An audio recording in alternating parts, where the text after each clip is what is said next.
Good morning, good afternoon, good evening, my Doge Army, my Doge community, my Dogecoin hodlers. How's everybody doing today on this Tuesday? Hopefully, everybody's doing wonderfully blessed and had a safe day.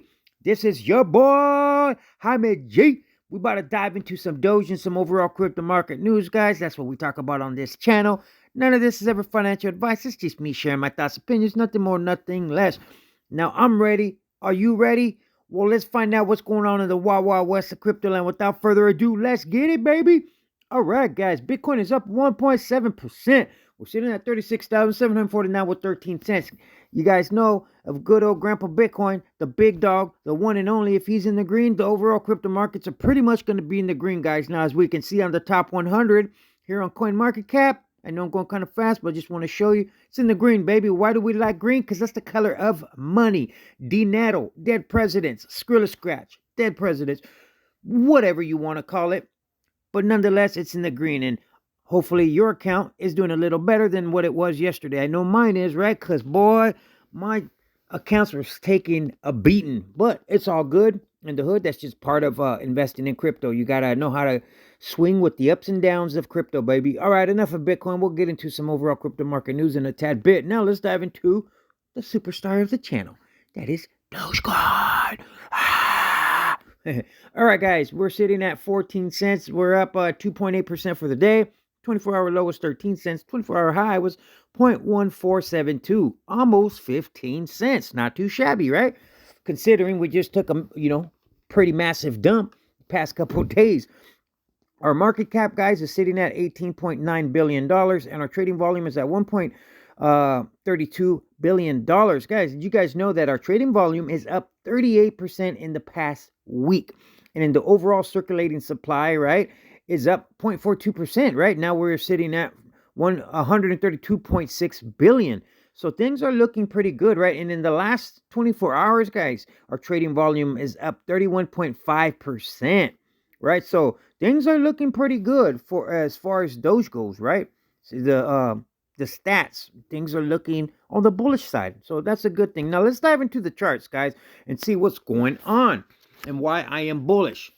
Okay, so obviously, what do we see here, guys, on the daily time frame? This is a falling wedge, right, which started in the beginning of November, right? Now you see here on the very bottom of my chart how it says November. If you look up on that vertical trend line, you'll see we're pretty much in line, kind of like the end of October. We can say the end of October, we'll say. We formed this falling wedge, right, which is basically bearish, right? We have just pretty much been trending down ever since, right? So now let's open this up like a, you know what?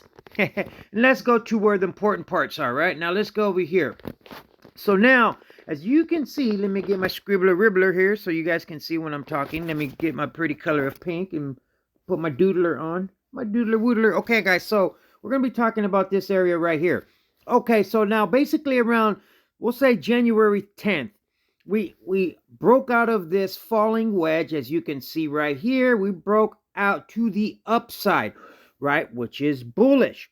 Okay, we busted to the upside for about a good 5 days, right? So now, what happens, right? So then we obviously lose momentum, and then we trend down.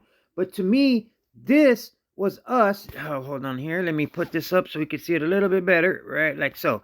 To me, right, this was a test to confirm this breakout. Now, as you see, we come down and we test right here in this area, right? That you see this wick here. It comes down and it touches this horizontal, this upper trend line, right, in this falling wedge. And what do? We tap it, right, and we bounce off of it. And then the following day, we put in a daily green candle. Now, to me, this just confirms the breakout and that it's not a fake out. Now, had we dipped back inside this falling wedge, then obviously it would have confirmed that this was a fake out. But being that we touched the top, this upper trend line, and we bounced off of it and put in a daily green candle the following day, to me that means that this breakout is confirmed and that we obviously have a trend reversal from a downtrend to an uptrend, right? And we've gone from the upper 12 cents to the lower 14 cents, right? So, in my opinion, guys, I truly believe that we are in a uptrend, and this is definitely a confirmed uptrend from this breakout, right? So, long story short, what I'm trying to say is that things are looking bullish, right? And that we are in a breakout to the upside. Now, let's talk about support and resistance. All right, give me 1 second here. Let me clean all this up. Okay, guys, now, so let's talk about support and resistance, right? So I busted out the Bollinger Bands. Now, as you can see, this lower, let me get the scribbler again. This lower Bollinger Band is our support, right? Now, 6 days ago, well, I've been talking about this lower Bollinger Band, right? And I had said, I guarantee you that we're going to test it, right? Then I refrained from guaranteeing because I can't guarantee you nothing but taxes and death, right? Ha, ha, ha. That's supposed to be a joke. Now, I said I can pretty much, I can, what's the word I'm looking for? Not guarantee, but I'm pretty positive, there you go, that we were going to come down, test this lower Bollinger Band as support, and that we were going to bounce off of it and continue to do our thing. Well, as you can see, 6 days ago, which is right here, right, we came down, we tested this lower Bollinger Band, and we continuously tested it for what? 1, 2, 3 days in a row. We tested it 4 days in a row, guys. And support did its thing, and it did what it's supposed to do. It supported us. And yes, we dipped, we wicked below it, right? Briefly. But nonetheless, this lower Bollinger Band held us, and it did its job. And it's a very strong level of support, right, guys? And that support, it's coming in at 0.1270, guys. Now, that is the actual numbers. Now, I could pretty much round that off. That's 13 cents, right? Because it's closer to 13 than it is to 11, or the 12 rather, right? So to me, in my opinion, that's 13 cents, right? And it's holding us, and it did what I said it was going to do. I said we were going to test it, and we were going to bounce off of it. And as you can see, we did, right? Now, resistance is coming in, right, on the 21-day moving average, and that's coming in at 0.1562, which is this middle band here, right, guys? Now, if I was to pull out the 21-day moving average, it pretty much runs parallel like this with this mid Bollinger Band, right? I'm not going to pull it out. I'm just letting you know. So that's our resistance, guys, coming in, like I said, at 0.1562. Now, to me, that's closer to 16 cents than it is to 17. I gave you the actual numbers, right? But to me, that's 16 cents, and support is at 13 cents. Okay, guys? Now, that's what I had. That was the key takeaway from all of this charts, that we're looking bullish, right? From breaking out of that falling wedge, we basically retested that breakout, and we broke to the upside, and things are looking bullish. All right? All right, any questions, please let me know in the comments down below. Now, let's dive into some Doge news before we get into some overall crypto market news. Now, it says Elon Musk makes McDonald's an offer they can't refuse. Dogecoin pumps. We shot up 8%, guys, when when Elon put in this tweet, right, saying, I will eat a Happy Meal on TV if McDonald's will accept Dogecoin. And we pumped 8%. Guys, what do you expect? He's the Doge father, right? He's the big dog of Dogecoin, and it's going to pump. Right, it's going to pump regardless. That's just what it is. Now, it says the first Elon Musk stimulus package for Dogecoin hodlers is here. As the crypto markets as a whole tumbles and tries to recover its balance, as Elon Musk tweets, made Dogecoin pump 8%. Like I said, this time the subject is McDonald's. The fast food restaurant's community manager has been teasing crypto people, offering them jobs now that the market is down, and Musk took to the fight to their doorstep. Right, guys? And hey, it helped the price of Doge, which is cool, man. Mr. Doge father is doing what he's supposed to. Help Doge, right? In the Doge community. Right? So I thought this was pretty cool. And obviously it was a positive catalyst, guys. And it helped pump us up. Right? Right. All right, guys. Now, this is pretty much all I had for as far as Dogecoin news goes. Now, let's dive into some overall crypto market news. Now, here's my first article of the day. Now, it says Bitcoin is an early adoption technology set for volatile growth like Amazon stock. Skybridge Capital's Anthony Scaramucci says, right, guys? Now, I truly believe this as well, right, guys? We're in the early, not in the super early, like when it first came out, like in 2013 stages, but we're still early to the crypto party, guys, right? That's what I keep trying to tell you guys, and I keep trying to pound this in your guys' head. The sooner you guys start allocating some assets into cryptocurrencies, the better off you're going to be in 5-10 years from now, man, and you're going to be like, man, I'm glad that I did that, right? Remember, none of this is financial advice. It's just me, I'm a G, yip yapping on YouTube, nothing more, nothing less. It says Skybridge Capital founder Anthony Scaramucci says that Bitcoin is an early adoption technology on track to trade like Amazon stock price in its early days. In an interview with CNBC, Scaramucci points to Amazon stock long-term profitability despite numerous periods of extreme price volatility. Exactly, guys. A lot of people didn't know this about Amazon, right?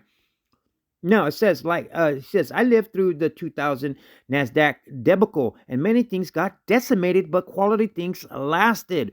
You go back through Amazon as an example, went through 8 periods. Now listen, got 8 periods of time where it dropped at least 50% since its inception. Yet, if you had $10,000 invested in Amazon on its IPO, it's worth $22 million as of right now to this date. Right, it's the same thing with Bitcoin, right, guys? Yes, we're not in the IPO stages of Bitcoin and Dogecoin, right? But nonetheless, we are early, guys. And you can still make generational wealth. You can still make good money, guys, if you start putting a little something in it. And you don't have to start off with 10,000. You can start off with $50, $10, guys. Now, he goes on to say, so I think ultimately it's about buying quality and recognizing that Bitcoin is not a store of value at this moment. It's not technically a currency at this moment, but what it is an early adoption technology, just like Amazon, guys. It says, with that, there's going to come a lot of volatility, right? Then he goes on to say, and so I wouldn't have predicted that what happened in 2021 as the China. He's talking about all the bad stuff that happened in 2021, right, guys?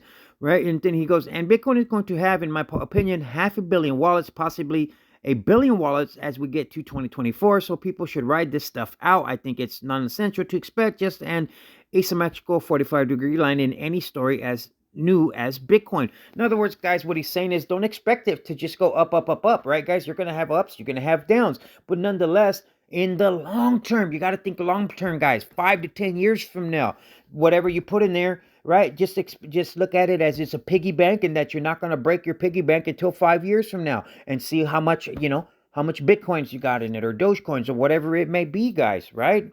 You just got to think of the long term. Right, now let's get into some more bullish news here. And the reason why I point these bullish articles out, guys, is to show you, right, to keep you informed on what's going on in the crypto world, but two, to show you that people are still bullish regardless of the ups and downs, and how people are thinking of this in the longevity of things, guys. You gotta have that mind frame, longevity, right? Now, says former Goldman Sachs CEO acknowledges crypto is happening after criticizing Bitcoin, right? He's just another person that you used to criticize it. Now he's on board. Now, says former Goldman Sachs CEO Lloyd Blankfield has acknowledged that cryptocurrencies are evolving.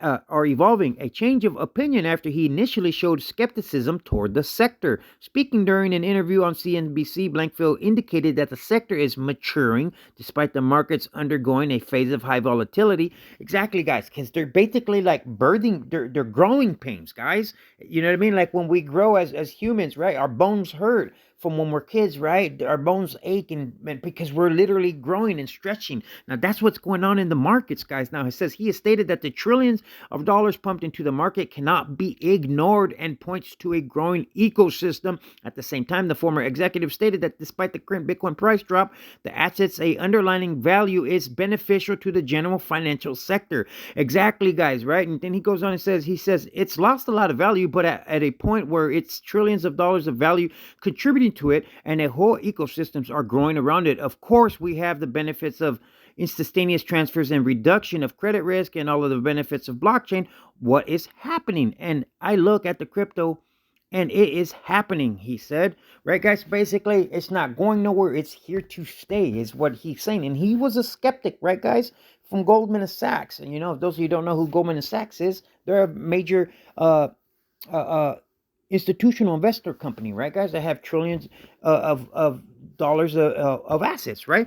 So you know what I mean. So that's why I'm pointing this stuff out and showing you guys, right, guys, that people continuously changing their mind and are still bullish, right, guys? Now here's another bullish article, right, guys? Regardless of the dip, it says anonymous Bitcoin whale adds 488 Bitcoin during a market dip, balance total of 124,487 Bitcoins, guys. Now, do you freaking think these Bitcoin whales, right, are going to continue to be adding to their allocation, guys. If they think that the price is going to go down, they have the ability to manipulate it and make it go down and up. Yes, it happens. But the point, what I'm trying to iterate and point out to you guys and knock through your head is that it's a growing asset and it's the beginning stages. It's going to go up. It's going to go down.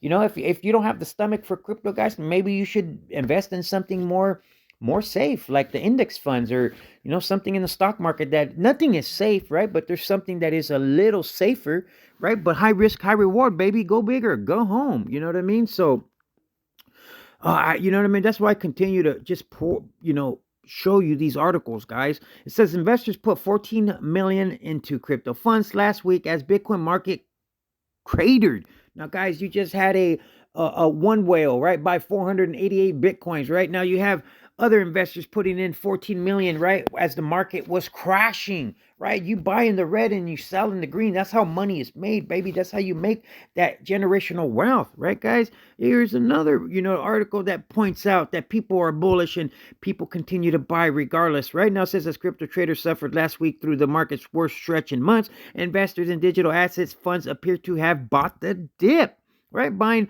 $14.4 million worth. Now, that's a lot of money to a lot of us retail investors, right, guys? Excuse me.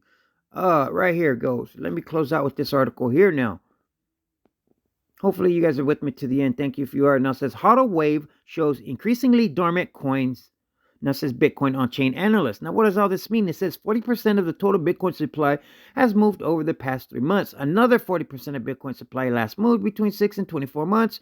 The current composition of short and long-term hodlers resembles a period of accumulation. So basically, right, guys, long story short, people are accumulating during the dip, during the ups and downs, during the bad times, right, guys? It's showing that more people are holding than they are selling. Yes, people are selling, right? That's why the price of Bitcoin is going down, because people are selling, right? But nonetheless, right, long story short, like I said, is people are holding, right? People that have been hodling for the last year to 2 years, they're not selling regardless of the dips and the trips of the crypto market. Why?